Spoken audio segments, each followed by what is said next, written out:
Velkommen til. Four people are sitting around a table, talking about baseball, whatever you like. Stikordene for det følgende er suspense, hvordan man skaber spænding, hvordan spændingsbegrebet har deltaget to genrer, gyser og horror, hvordan det hænger sammen med viden, fortæller og læserforhold, kommer med et eksempel både i tekst og på film, og spørgsmål må bomben springe. 5 minutes of it, very dull. Suddenly, a bomb goes off, blows the people to sleep.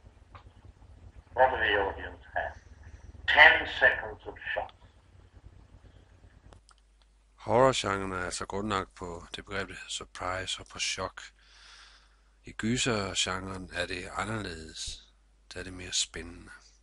Now take the same scene and tell the audience there is a bomb under that table and will go off in 5 minutes.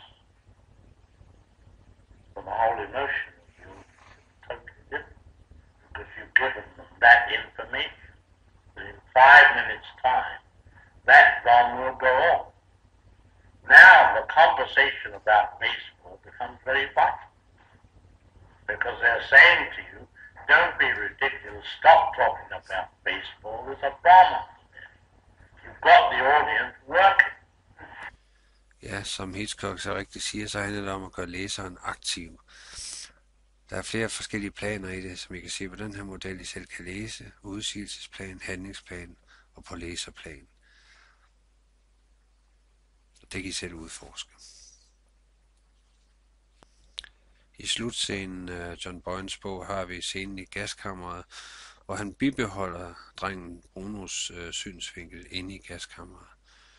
Og det er altså med til at skabe spænding. De gør det på en lidt anden måde i filmeksemplet, som jeg vil vise lige om et øjeblik.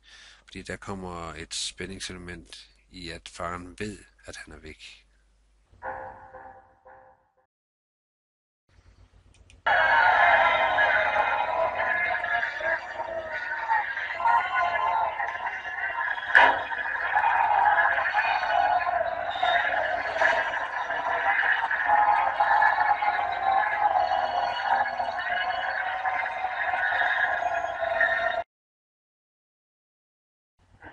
Now the only difference is, well, I've been guilty of in the picture sabotage of making this error, but I've never made it since. The bomb must never go off. Det Hitchcock er kort ind på her er begrebet katarsis-effekten, som Aristoteles opfandt.